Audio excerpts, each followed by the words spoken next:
Breaking చూస్తున్నాం. బాలీవుడ్ నటి BJP MP Kangana రనౌత్కు సర్వోన్నత న్యాయస్థానంలో గట్టి ఎదురుదెబ్బ తగిలింది. తనపై నమోదైన పరువు నష్టం కేసును రద్దు చేయాలని కోరుతూ ఆమె దాఖలు చేసిన పిటిషన్ను సుప్రీంకోర్టు శుక్రవారం తిరస్కరించింది. ఈ సందర్భంగా కంగనా తీరుపై తీవ్ర వ్యాఖ్యలు చేసింది ధర్మాసనం. మీరు చేసింది కేవలం రీట్వీట్ మాత్రమే కాదు, దానికి మసాలా కూడా జోడించారంటూ జస్టిస్ విక్రమనాథ్, జస్టిస్ సందీప్ మెహతాలతో కూడినటువంటి ధర్మాసనం ఘాటుగానే స్పందించింది. కంగనా అభ్యర్థిని తోసిపుచ్చుతున్నట్లు స్పష్టం చేసింది.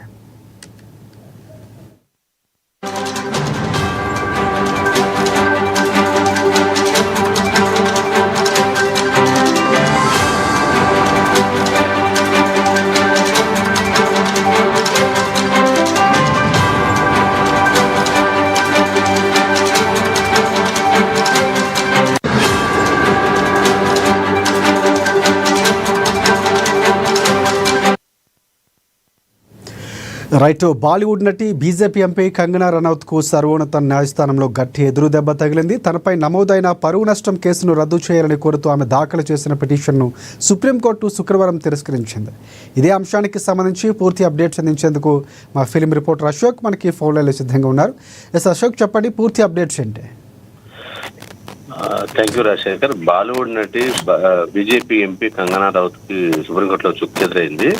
ముఖ్యంగా తనపై నమోదైన పరువు నష్టం కేసు కొట్టారంటూ ఆమె కోర్టుని ఆశ్రయించడం. దీనికి సంబంధించినటువంటి సుప్రీంకోర్టు ధర్మాసనం జస్టిస్ విక్రమనాథ్, జస్టిస్ సందీప్ మెహతాలకు సంబంధించిన ధర్మాసనం మాత్రం ఈ రోజు శుక్రవారం రోజు తీర్పునివ్వడం జరిగింది. అయితే దీనికి సంబంధించినటువంటి ఆమె కొట్టేయాలన్న కేసుని వాళ్ళు మాత్రం వాళ్ళు ఘాటైనటువంటి చేశారు. ఇది కేవలం రీట్వీట్ కాదు, తను ఏంటంటే నేను ట్వీట్ చేస్తే ఎవరైనా దాన్ని రీట్వీట్ చేశాను అని చెప్పేసి ఆమె చెప్పడం జరిగింది. దీనికి రీట్వీట్ కాదు, దీనికి మసాలా జోడించారంటూ ఆమెపై ఆగ్రహం వ్యక్తం చేశారు.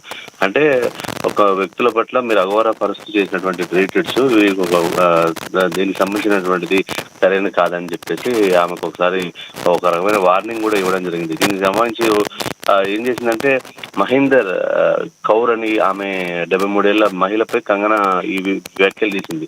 ఏం చేసిందంటే గతంలో ఈ నల్ల చట్టాలకు సంబంధించినటువంటి రైతు నల్ల చట్టాలకు సంబంధించిన ఉద్యమంలో బిల్కిస్ బానుకు ఆమె యొక్క వ్యక్తిని పోలుస్తూ ఈమెపై రీట్ చేయడం జరిగింది. దీనికి సంబంధించిన ఆమె తన మనోభావాలు దెబ్బతిన్నాయని, తన పరువు నష్టం సంబంధించినటువంటి తన వల్ల నేను ఇబ్బంది పడ్డానని చెప్పేసి ఆమె చేయడం కోర్టులో ఇవ్వడం జరిగింది. దానికి ధర్మాసనం మహేందర్ కౌర్ కి సంబంధించిన ఫేవర్ గా చెప్పింది.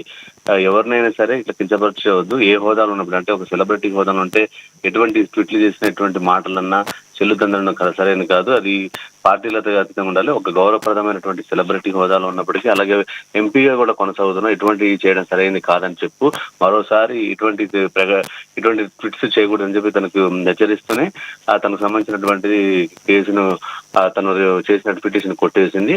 దీనిపై కూడా ఇంకోసారి చేయొద్దని కూడా ఒకసారి వార్నింగ్ కూడా జరిగింది. ప్రస్తుతానికి ఈ వార్త దేశవ్యాప్తంగా చర్చగా మారింది. ఎందుకంటే అనేక సందర్భాల్లో కూడా కంగనా రనౌత్ అనేక సందర్భాల్లో ట్వీట్స్ చేయడం కావచ్చు, స్పందించే విధంగా కావచ్చు, వివాదాలకు దగ్గరగా ఉన్నటువంటి ధోరణితో ముందుకెళ్తుంది.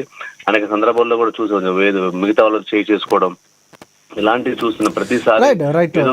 అంటే దీనికి సంబంధించి పరువు నష్టం వేసే అవకాశం ఉంది. అంటే కోర్టు వ్యాఖ్యలు చూసుకుంటే ఏదైతే దాఖలు చేశారో పిటిషనర్ తరఫు న్యాయవాది, సో పరువు నష్టంకి సంబంధించినటువంటి కేసు మరొకసారి విచారించి పరువు నష్టం కింద ఏమైనా కొంత రుసుము వేసే అవకాశం ఏమైనా ఉందా?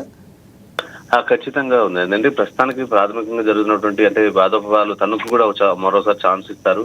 ప్రస్తుతానికైతే పిటిషన్ కొట్టేయడం జరిగింది. ఖచ్చితంగా ఈ తుది తీర్పులో మాత్రం తనకి వార్నింగ్ ఇవ్వడమా లేకపోతే తనకు ఎట్లయినా నష్టపరిహారాన్ని అయితే ఇప్పించే ప్రయత్నం చేస్తారు. ఎందుకంటే మరోసారి చేయకూడదంటే ఇంత ఘాటైన విమర్శలు ఏ రోజు కోర్టు కూడా చేయదు. కానీ ప్రత్యేకంగా చేసిందంటే దానికి మీరు చేసినటువంటి దాన్ని కూడా ప్రస్తావించు తీర్పు ఇవ్వడం అంటే మరి తుది తీర్పులో మాత్రం ఖచ్చితంగా తనపై పరువు నష్టంకు సంబంధించినటువంటి ఒక మూల్యం తనకు చెల్లించుకునేటువంటి పరిస్థితి కూడా ఉండొచ్చు. తుది తీర్పులో మాత్రం కోర్టు ఎటువంటి నిర్ణయం తీసుకుంటుందో మరి వేచి చూడాల్సినటువంటి పరిస్థితి ఉంది Rajasekhar. Thank you. Thanks for updates Ashok.